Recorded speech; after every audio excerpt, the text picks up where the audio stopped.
السلام علیکم ورحمۃ اللہ وبرکاتہ۔ نحمدہ ونصلی ونسلم علی رسولہ الکریم وعلی آلہ واصحابہ اجمعین، اما بعد، فاعوذ باللہ من الشیطان الرجیم، بسم اللہ الرحمن الرحیم۔ ظہر الفساد فی البر والبحر بما کسبت ایدی الناس لیذیقہم بعد الذی عملوا لعلہم یرجعون۔ صدق اللہ مولانا العظیم۔ درود شریف پڑھیں، اللہم صلی علی سیدنا مولانا محمد معدن الجود والکرم وآلہ وصحبہ وبارک وسلم۔ محترم سامعین، ابھی فی الوقت ہم اور آپ جس مہاماری کے دور سے گزر رہے ہیں، جس طرف نظر اٹھائیں تو جلتی چتائیں، قبرستانوں میں جنازوں کی لمبی قطاریں، اسپتالوں میں ایک ایک سانس کے لیے دم توڑتے مریض، ویران سڑکیں، بند دکانیں اور بالکل ویران مسجدیں۔ اسی کے ساتھ ساتھ ایمبولنس کی وہ ہیبتناک آوازیں، سوشل میڈیا پر دم بدم موت کی خبریں، عوام اور خواص کی بڑی تیزی کے ساتھ رحلت، اور ہر کسی کی آنکھوں میں خوف و دہشت کے وہ بھیانک سائے، کورونا کال کے یہ مناظر ہیں۔ ہر دل پریشان ہے، ہر روح تڑپ رہی ہے، کس کس کا ذکر کیا جائے، کس کس کا غم کیا جائے، سمجھ میں نہیں آتا کہ کیا کیا جائے۔ اگر یہ اللہ کا عذاب ہے تو الامان والحفیظ، اور اگر یہ آزمائش ہے تو اللہ تبارک و تعالی ہمیں اس پر صبر عطا فرمائے اور سرخرو فرمائے۔ بہرحال اس مہاماری کے پیچھے کچھ نہ کچھ تو ضرور ہے کہ یہ کورونا نہیں جا رہا ہے، پریشانیاں بڑھ رہی ہے۔ سوچا کہ کچھ قرآن اور حدیث کی روشنی میں اس پر گفتگو کی جائے کہ آخر اس بھیانک گھڑی میں انسان فطری طور سے ڈپریشن اور ذہنی طور سے اضطراب کا جو شکار ہے، بلکہ سچائی یہ ہے کہ تقریباً 60% لوگ بیماری سے کم اور ڈپریشن سے زیادہ مر رہے ہیں۔ وہ تو حیات تو اللہ کے دست قدرت میں ہے سامعین، مگر ہمیں اس کا ریزن بھی ڈھونڈنا ہوگا اور بارگاہ الہی میں دعائیں بھی کرنی ہوگی، اور قرآن و حدیث سے اس کا کچھ علاج بھی ڈھونڈنا ہوگا۔ دیکھیں، سب سے پہلے میں نے آپ کے سامنے جو 21ویں پارے کی سورہ روم کی آیت پڑھی ہے۔ اللہ ارشاد فرماتا ہے، ظہر الفساد فی البر والبحر بما کسبت ایدی الناس لیذیقہم بعد الذی عملوا لعلہم یرجعون۔ رب فرماتا ہے کہ خشکی اور سمندر میں فساد ظاہر ہوا۔ کس لیے ہوا فساد؟ بما کسبت ایدی الناس، ان برائیوں کی وجہ سے جو لوگوں کے ہاتھوں نے کمائی، لیذیقہم بعد الذی عملوا، تاکہ اللہ انہیں ان کے بعض کاموں کا عذاب چکھائے، مزہ چکھائے، لعلہم یرجعون، تاکہ وہ باز آئیں، توبہ کی طرف آئیں، تاکہ وہ اللہ کی طرف گڑ گڑائیں اور رجوع کریں۔ فساد ظاہر ہوا کس کی وجہ سے؟ برائی کی وجہ سے، گناہوں کی وجہ سے، شرک، کفر، ان سب کی وجہ سے، گناہوں کی وجہ سے۔ میں حدیث کی روشنی میں پیش کرتا ہوں کون کون سے گناہ کی وجہ سے ایسی بیماریاں آتی ہیں۔ فساد سے کیا مراد ہے؟ مفسرین فرماتے ہیں قحط سالی کی صورت میں یہ فساد ہو سکتا ہے، بارش کا رک جانا، پیداوار کی کمی، کھیتوں کی خرابی، تجارتوں کے نقصانات، آدمیوں اور جانوروں میں کثرت سے موتیں، آگ کا زیادہ جو ہے لگنا، اور ہر چیز میں بے برکتی اور طرح طرح کی بیماریوں کا آ جانا، بے سکونی کا ہونا اور ان پریشانیوں میں مبتلا ہونا اس لیے ہے کہ اللہ تعالیٰ انہیں آخرت سے پہلے دنیا ہی میں ان کے بعض برے کاموں کا مزہ چکھائے تاکہ وہ کفر اور گناہوں سے باز آئیں، ان سے توبہ کر لیں۔ تو پریشانیاں جو آئی ہیں، ان مصیبتوں کا سبب کیا ہے؟ وہ گناہوں کی وجہ سے لوگ ہزاروں قسم کی پریشانیوں میں مبتلا ہو جاتے ہیں۔ اب دیکھیں حدیث پاک میں اللہ کے رسول صلی اللہ تعالی علیہ وسلم نے ارشاد فرمایا ما ظہر الغلول فی قوم الا القى اللہ فی قلوبہم الرعب، کہ جس قوم میں بھی خیانت زیادہ ہو جاتی ہے، اللہ تبارک و تعالی اس قوم کے دلوں میں دشمنوں کا رعب ڈال دیتا ہے۔ دوسری بات بیان فرمائی آقا کریم نے، ما فشى الزنا فی قوم الا کثر فیہم الموت، جس قوم میں زناکاری اور بدکاری زیادہ ہوگی اس قوم میں موتیں کثرت سے واقع ہوں گی۔ دیکھیں کیا یہ چیزیں نہیں ہیں؟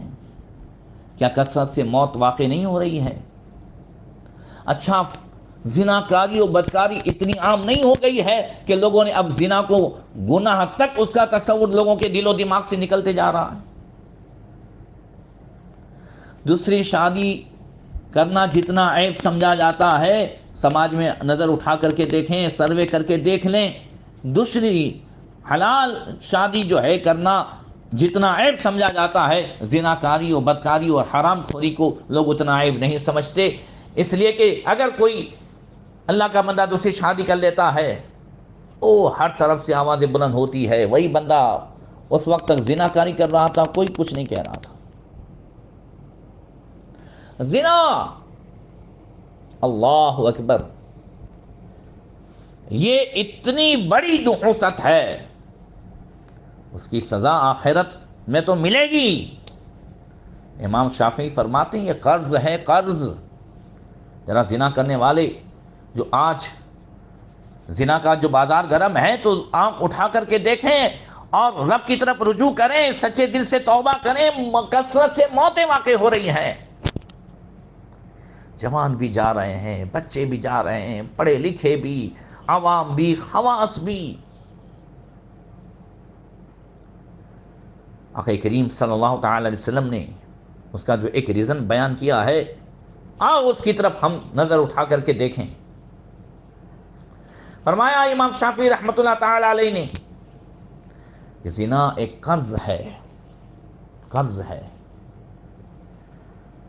اگر تم نے کسی کی بیٹی، کسی کی بہن، کسی کی بیوی سے زناکاری کی تو تیار رہنا تمہارے بھی خاندان میں سے کسی سے یہ اس کا بدلہ لیا جائے گا۔ ایک سنی عالم حیدرآباد میں تقریر کر رہے تھے، دونوں حیات ہیں۔ تقریر کے بعد ایک نوجوان روتا ہوا آیا اور اس نے کہا کہ حضرت جو آپ نے ابھی بتایا زنا ایک قرض ہے، خاندان والوں سے اس کا بدلہ چکایا جائے گا۔ مفسرین فرماتے ہیں یہ بزرگوں کا قول بھی ہے، عف النساء تعف نساءکم،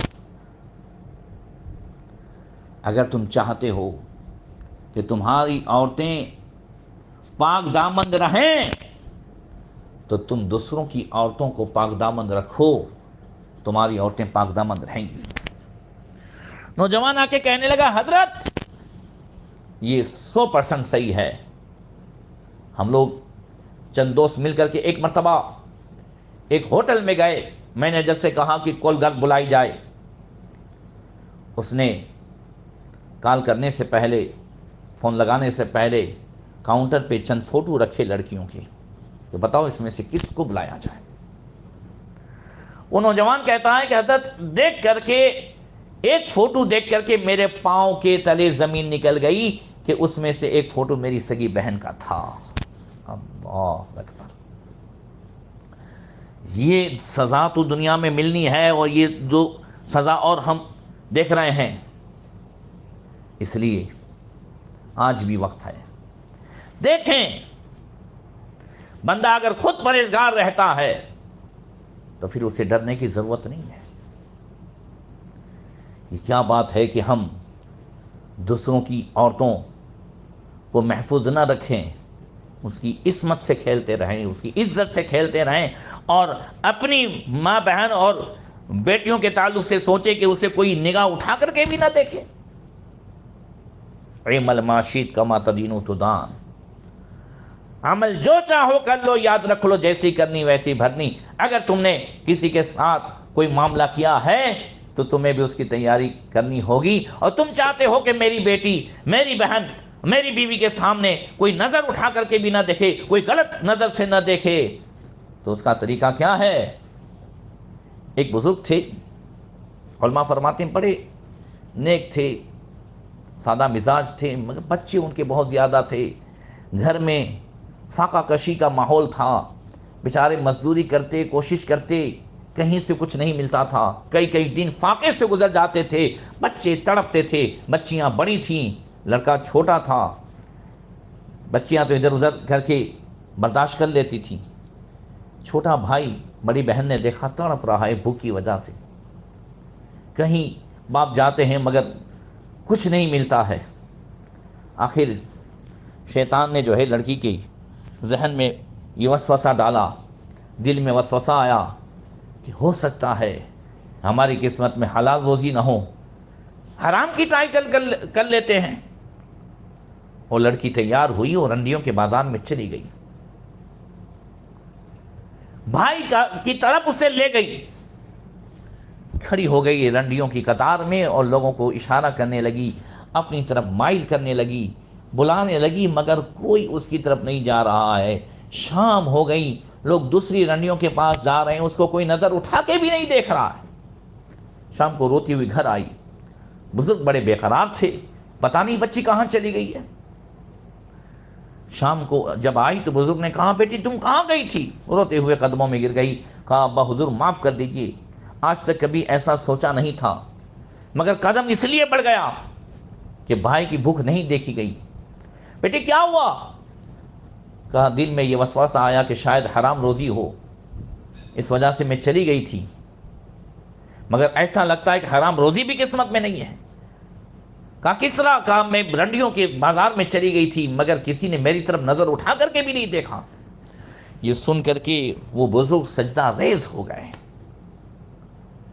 اور فوراً جو ہے کہتے ہیں سجدے سے سر اٹھا کر کے بیٹی مجھے میرے رب پر بھروسہ ہے، اگر تو اس طریقے سے وہاں پوری زندگی کھڑی ہو جاتی کوئی تیری طرف نظر اٹھا کر کے نہیں دیکھ سکتا تھا، اس لیے کہ آج تک تیرے باپ نے بھی کسی غیر عورت کو نظر اٹھا کر کے نہیں دیکھا ہے۔ اللہ اکبر! حضرات، یہ آج جن مصیبتوں سے ہم دوچار ہو رہے ہیں، میں یہ حدیث پوری کر لوں، انشاءاللہ آئندہ کل بھی اس تعلق سے گفتگو کروں گا۔ آقا کریم صلی اللہ علیہ وسلم نے تیسری وجہ بیان فرمائی، فرمایا ما نقص قومون المکیال والمیزان الا سلط علیہم عدو، کسی ما نقصا، کوئی قوم ناپ تول میں کمی نہیں کرتی، مگر یہ ہے کہ ان کی روزی ختم کر دی جاتی ہے۔ آدمی ناپ تول میں کمی اس لیے کرتا ہے کہ روزی بڑھے۔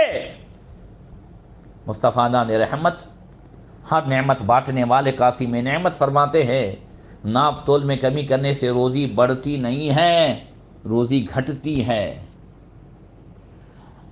دیکھیں اس مہاماری کے ماحول میں جہاں لوگ آکسیجن کے لیے پریشان ہے، اسپتالوں میں بیڈز کے لیے پریشان ہے، وہیں مہنگائی سے بھی پریشان ہے۔ کون سی چیز ہے جو آج مہنگی نہیں ہے؟ بیمار کو اگر ناریل پینا ہے تو 100 روپے کا، ہاں اگر اسے پھل فروٹ کھانے ہیں تو 500 روپے کا پھل آتا ہے، 3-4 پھل لو تو 500 روپے چلے جاتے ہیں، پتہ بھی نہیں چلتا۔ ہر طرف مہنگائی، لوگوں نے ذخیرے بھی شروع کر دیے۔ یہ ساری چیزیں آج ایک طرف دواؤں کی کالی بازار، ہر طرف لوگ لوٹنا چاہتے ہیں۔ کیا یہ آج بھی عبرت حاصل نہیں کرتے؟ آخر ہم یہ لوٹ کے کس کے لیے جمع کر رہے ہیں؟ ابھی تھوڑی دیر پہلے میری نظر سے ویڈیو گزرا ہے، آج کا ہے، کہ ایک عورت جو بہت زیادہ مالدار، بہت بڑا بنگلہ دیکھا، غالباً اس کو مرسیڈیز میں تو لائے ہیں، اسپتال سے چھٹی کر کے لائے گھر میں چھوڑنے کے لیے، کورونا سے ٹھیک ہو گئی، مگر اسے کچھ اور آرام کی، گھر میں بہو نے، پوتیوں نے اندر سے گیٹ بند کر دیے ہیں، پولیس کو بلایا گیا ہے۔ 1-1.5 گھنٹے سے اسپتال والے اور گاڑی سب کھڑی ہے مگر کوئی کھول نہیں رہا ہے۔ جب اولادیں ایسی ہیں، ہم کس کے لیے جمع کر رہے ہیں؟ کس کے لیے یہ ساری بدتمیزیاں ہو رہی ہیں؟ کس کے لیے یہ جو ہے ناپ تول میں کمی؟ کس کے لیے یہ سارے ذخیرہ اندوزی سب کچھ ہو رہا ہے؟ اگر اولاد ایسی ہے تو پھر کیا ہوگا؟ جو اپنے بوڑھے ماں باپ کو گھر میں انٹری کے لیے تیار نہیں ہے، کیا یہ عبرت ناک منظر نہیں ہے؟ کیا ہمیں جھنجھوڑنے کے لیے یہ چیزیں کافی نہیں ہیں؟ اللہ اکبر۔ اور پھر ارشاد فرمایا اسی حدیث میں آقا کریم صلی اللہ تعالی علیہ وسلم نے فرمایا کہ ما حکم قوم بغیر حق الا فشا فیہ الدم، جس قوم میں ناحق فیصلے ہوں گے، انصاف بکیں گے، اس قوم میں خون ریزی زیادہ ہوگی، قتل و غارت گری کا بازار گرم ہوگا۔ آج یہ ہم اپنی آنکھوں سے دیکھ رہے ہیں، کورٹیں بک رہی ہیں، جج بک رہے ہیں، فیصلے ناحق ہو رہے ہیں، ظالمانہ فیصلے ہو رہے ہیں، مجرموں کو جو ہے سنمانت کیا جاتا ہے، اور جو بے قصور ہیں ان پر FRI درج کی جا رہی ہے۔ اور پھر حضور نے ارشاد فرمایا وَلَا خَطَرَ قَوْمٌ بِالْعَهْدِ إِلَّا سُلِّطَ عَلَيْهِمْ عَدُوُّهُمْ، جو قوم وعدہ خلافی کرتی ہے، وعدوں کو توڑتی ہے، ان پر دشمن مسلط کر دیا جاتا ہے۔ حضرات، ایک تو وہ وعدہ ہے جو ہم عالم ارواح میں کر کے آئے، الست بربکم قالوا بلا، ساری روحوں سے اللہ نے وعدہ دیا تھا، کیا میں تمہارا پروردگار نہیں؟ کیا میں تمہارا رب نہیں؟ ساری روحوں نے کہا تھا بلا، کیوں نہیں؟ یہاں آنے کے بعد وہ وعدے کو بھول گئے، کفر و شرک میں مبتلا ہو گئے۔ ایک عہد تو یہ توڑنے والے ہیں جو مومن نہیں ہیں، اور دوسرا عہد جو صحابہ کرام سے نبی کریم صلی اللہ تعالی علیہ وسلم نے لیا بیعت کی شکل میں، وہ ہے اسلام کے احکام پر عمل کرنے کا عہد، جو آج بھی اس کا سلسلہ جاری ہے۔ قرآن میں ہے 28ویں پارے میں، یا ایھا النبی اذا جاءک المؤمنات یبایعنک الا یشرکن باللہ شیئا ولا یسرقن ولا یزنین، اے نبی، مومنہ عورتیں جب تمہارے پاس آئیں ان سے عہد لیں، بیعت لیں اس بات پر کہ وہ شرک نہیں کریں گی، چوری نہیں کریں گی، زناکاری نہیں کریں گی، بدکاری نہیں کریں گی، اور احادیث میں ہے حضرت عبادہ بن صامت اور ایسی دوسرے کئی صحابہ کرام کے کہ حضور نے ہم سے اس قسم کے عہد لیے کہ چوری مت کرنا، زناکاری مت کرنا، بدکاری مت کرنا، امر بالمعروف کرنا، نہی عن المنکر کرنا، اچھی باتوں کا حکم دینا، برائیوں سے روکنا، یہ سارے اسلامی احکام پر عمل کرنے کا عہد حضور نے صحابہ سے لیا۔ بیعت جسے کہتے ہیں، صحابہ نے تابعین سے، تبع تابعین سے، یہ سلسلہ آج بھی جاری ہے۔ ہم جو پیر کے ہاتھ میں ہاتھ دے کر کے جو عہد کرتے ہیں، وعدہ کرتے ہیں، کبھی سمجھا یہ بیعت کیا ہے؟ بیعت یہ پیر صاحب کے حلقے کو بڑھانے کا نام نہیں ہے۔ فلاں پیر کے اتنے مرید ہوئے، اتنے مرید ہوئے، ہم مرید ہو گئے، ہم تو اس کے مرید ہیں، ہم تو اس کے مرید ہیں۔ مرید کسے کہتے ہیں؟ بیعت کیا ہے؟ عہد کیا ہے؟ کیا کہلاتے ہیں پیر صاحب؟ کہتے ہیں کہ ہر گناہ سے بچتا رہوں گا، ہر فرض واجب اور سنتوں کو اپنے وقتوں پر ادا کرتا رہوں گا، بد مذہبوں کی صحبت سے بچوں گا، ہر گناہ سے خصوصاً جھوٹ، غیبت، گانے باجے، یہ سارے عہد کرائے جاتے ہیں کہ نہیں؟ اور پیر سے عہد یا غوث پاک سے عہد ہے، غوث پاک سے عہد مولا کائنات سے عہد ہے، مولا کائنات سے عہد رسول پاک سے عہد ہے، اور رسول پاک سے عہد اللہ سے عہد ہے۔ اسی کو رب نے سورہ مائدہ میں فرمایا، یا ایھا الذین آمنوا اوفوا بالعقود، اے ایمان والو عہد کی پابندی کرو، وعدے کی پابندی کرو۔ آج ہم جو ہے پیر سے وعدہ کرتے ہیں، جو اللہ رسول سے وعدہ ہے اور وہ بھی توڑتے ہیں، تو دشمن ہم پر مسلط ہے۔ جہاں جا رہے ہیں دشمن کا خوف ہے، اس لیے آئیں اور اس کی طرف آئیں، رجوع کی طرف آئیں، توبہ و استغفار کی طرف آئیں۔ دیکھیے رمضان کی راتیں ہیں، توبہ استغفار کریں اور ان مناظر سے عبرت حاصل کریں۔ انشاءاللہ تعالی آئندہ کل بھی اس پر کچھ گفتگو ہوگی۔ اللہ تعالی ہم سب کو عمل کی توفیق عطا فرمائیں۔ اور آج ایک عمل بتاتا ہوں، پھر انشاءاللہ آئندہ کل بھی بتاؤں گا۔ ابھی ساری دکانیں بھی بند ہیں، گھر گھر میں بیماروں کی قطار ہیں، اور ہر دوستوں کے ہمارے گروپس بھی بنے ہوئے ہیں، تو کیوں نہیں ہم ایک چینل چلائیں اور اس طرح ایک چین بنائیں کہ بھئی سوا لاکھ یا اللہ ہو یا سلام ہو یہ ختم کریں، گھر میں پانی دم کریں۔ اگر ہر بندہ روزانہ 3125 مرتبہ یا اللہ ہو یا سلام ہو اگر ایک ساتھ نہیں پڑھ سکتا تو پورے دن میں تھوڑا تھوڑا کر کے پڑھے، پانی میں دم کرے، 40 دن تک پڑھیں، سبحان اللہ، 1.25 لاکھ کا وہ عامل ہو جائے گا، 1.25 لاکھ مرتبہ ہو جائے گا۔ پانی تیار رکھیں، روزانہ خود بھی پئیں، مریضوں کو بھی پلائیں، انشاءاللہ وہ عامل ہو جائے گا۔ پھر جب بھی 111 مرتبہ پڑھ کر کے دم کرے گا، اللہ اسے شفا عطا فرمائے گا۔ بہت آسان ہے، اسے کریں۔ جو بیمار ہیں وہ بھی پڑھیں، گھر میں دوسرے ہیں وہ بھی پڑھیں۔ ابھی وقت ہے، ماہ رمضان کا مہینہ ہے، برکتوں کی یہ راتیں اب چند رہ گئی ہیں، لہذا کوشش کریں۔ اللہ تعالی ہم سب کو عمل کی توفیق عطا فرمائے۔ السلام علیکم ورحمۃ اللہ وبرکاتہ۔